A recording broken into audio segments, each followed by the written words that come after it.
Hello viewers, আসসালামু আলাইকুম। Welcome back to my channel Arishan lifestyle. তো এই তো সকাল সকাল ঘুম থেকে উঠে পড়েছি।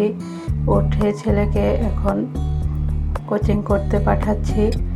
তো এখন ছেলেকে বিদায় দিয়ে সকালের নাস্তাটা আমি তৈরি করে নেব। আমি সকালে রুটি বানাবো। এখন আমি গরম পানি বসিয়ে দিয়েছিলাম চুলাতে। এরপর পানিটা ফুটে উঠলে আমি আটাগুলো পানিতে মিক্সড করে দিচ্ছি। পানির সাথে আটাগুলো একসাথে সেদ্ধ করে নিচ্ছি।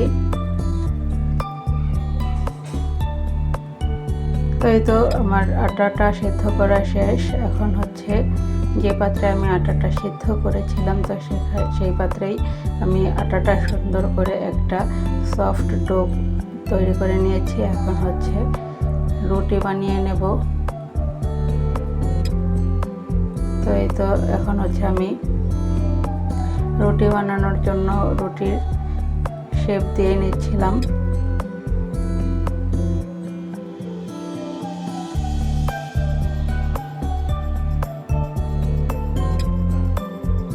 তো আমি তেমন একটা ভালো রুটি বানাতে পারি না, তো চেষ্টা করি যতটুকুই পারি। আলহামদুলিল্লাহ মোটামুটি গোল হয় আর কি।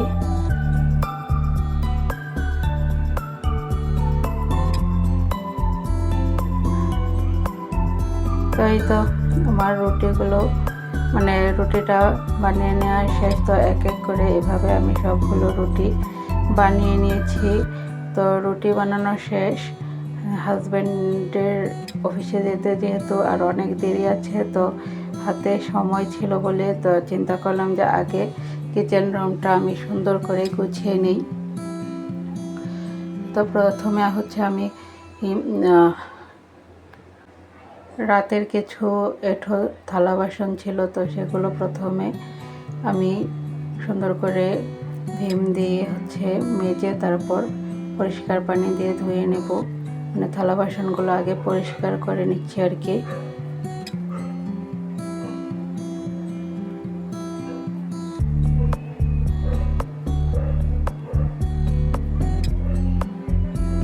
তো এই তো আমার সবগুলো থালা বাসন মেজে নেওয়া শেষ। এখন সুন্দর করে প্লেটগুলো ধুয়ে জায়গায় রেখে দেব।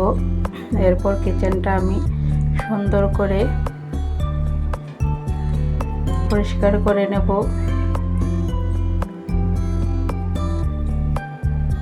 তো এখন এই তো আমি কিচেনটা সুন্দর করে ভিম দিয়ে ডোলে আগে তেলগুলো উঠিয়ে নিচ্ছি। এরপর একটি ন্যাকড়া দিয়ে ভালো করে মুছে নেব। তো পাকঘর ফ্রেশ থাকলে দেখা যায় কাজ করেও প্রশান্তি পাওয়া যায়। আর পাকঘরটা কিন্তু এলোমেলো থাকলে কাজ করতে তো ভালোই লাগে না, বরং আরও বিরক্ত লাগে আর কি। তো এটা আমার ক্ষেত্রে না, আমার মনে হয় সকল আপুদের ক্ষেত্রে এরকমটা হয়। তো এই তো আমি পাকঘরটা সুন্দর করে মেজে ঘষে ন্যাকড়া দিয়ে মুছে পরিষ্কার করে নিয়েছি। তো এই তো রুটিগুলো যে বানিয়েছিলাম, এখন হাজব্যান্ডের অফিসে যাওয়ার প্রায় আগ মুহূর্তে রুটিগুলো আমি তাওয়ায় দিয়ে ভেজে নেব। আর এখানে দুটো ডিম ফেটিয়ে নিয়েছি রুটি দিয়ে খাওয়ার জন্য ভেজে নেব। তো এই তো রুটিগুলো আমি এক এক করে ভেজে নেব। তো এই যে ফ্রাই প্যানটা আমি রুটিগুলো ভেজেছিলাম, তো এই ফ্রাই প্যানটাতে রুটিগুলো বারবার লেগে যাচ্ছিল। তো আমার রুটিগুলো কিন্তু আজকে হালকা হালকা লেগে যাওয়ার কারণে পুড়ে গিয়েছিল। এই তো রুটিগুলো আমার সবগুলো ভেজে নেওয়া শেষ।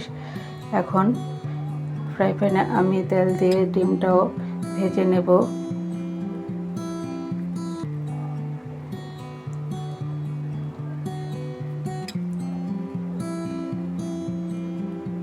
ডিমটা আমি ভেজে নিয়েছি। এখন হাজব্যান্ডকে নাস্তাটা দিয়ে দেবো। তো নাস্তাটা আমি সুন্দর করে সাজিয়ে নিয়েছি, এখন হাজব্যান্ডকে দিয়ে দেবো নাস্তা করতে। এখানে হচ্ছে গত রাত্রের কাতলা মাছ দিয়ে আলু তরকারি রান্না করেছিলাম, তো সেটা কিছুটা রয়ে গিয়েছে। তো আমার বাচ্চারা রুটি খাবে না, তাই তাদের জন্য ভাত রান্না করব, আর আলু তরকারিটা আমি গরম করে নিচ্ছি। এই তো পাশের চুলাতে আমি ভাতটাও বসিয়ে দিয়েছি। এখানে নুডলস, ম্যাগি নুডলস হচ্ছে মশলার সাথে দিয়ে সেদ্ধ করে নেব। এটা হচ্ছে আমার মেয়ের জন্য টিফিন বানাচ্ছি। তো আমার মেয়ে এভাবে মশলা দিয়ে সেদ্ধ করা নুডলসটা খেতে বেশি পছন্দ করে। তো আজকে শুধু মেয়ের জন্য একাই টিফিন বানাবো, কারণ আজকে ছেলের স্কুল বন্ধ ছিল, তো এর জন্য ছেলের জন্য আর টিফিন বানাতে হয়নি এক্সট্রা করে। এই তো এখানে হচ্ছে আমি মেয়ে স্কুলে যাওয়ার জন্য রেডি হয়ে গেছে। তো এখন ওকে আমি ভাতটা খাইয়ে দিচ্ছিলাম। তো আমার মেয়েকে দেখা যায় প্রায় সময়ই হাত আমার খাইয়ে দিতে হয়, কারণ ও হাত দিয়ে খেতে এতটা পছন্দ করে না।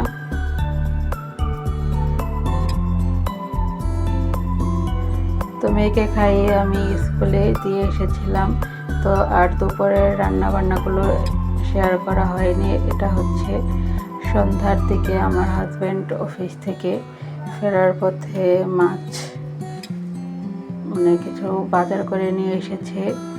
তো সেগুলো মা কিছু মাছ আনা হয়েছে। এখানে আনা হয়েছে হচ্ছে পুঁটি মাছ, আর আনা হয়েছে কাতলা মাছ। তো এগুলো আমি একটি ডিশে নামিয়ে নিয়েছি। তো মাছগুলো কেটে তারপর ধুয়ে আমি ফ্রিজে রেখে দেব। আর কাতলা মাছটা হচ্ছে বাজার থেকেই কেটে আনা হয়েছে।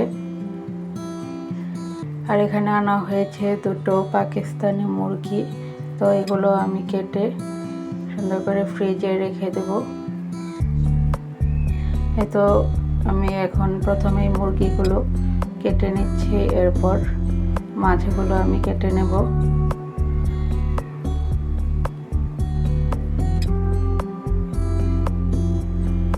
তো এই তো আমার হচ্ছে মাছ মাংসগুলো কাটা ধোয়া শেষ।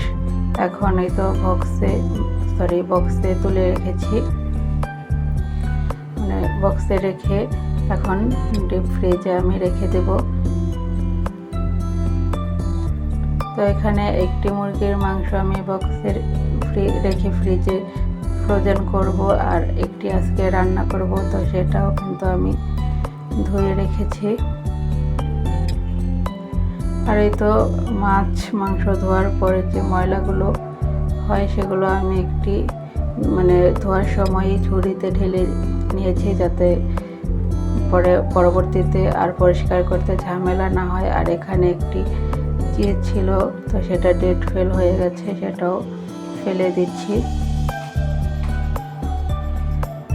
এই তো আমি রান্নাটা এখন করে নেব। তো রান্না করার জন্য মাংসটা তো আগেই কেটে নিয়েছি, এরপর পেঁয়াজটাও কেটে চুলাতে আমি রান্নাটা বসিয়ে দিয়েছি। তো এই তো মুরগির মাংস রান্না করার জন্য মশলাটা আমি প্রথমে পেঁয়াজ, আদা, রসুন, গরম মশলা, জিরার গুঁড়া, তো সব কিছু দিয়ে একসাথে মশলাটা আমি প্রথমে কষিয়ে নিয়েছি। এখন এই তো মুরগির মাংসটা মশলার সাথে অ্যাড করে দিয়েছি।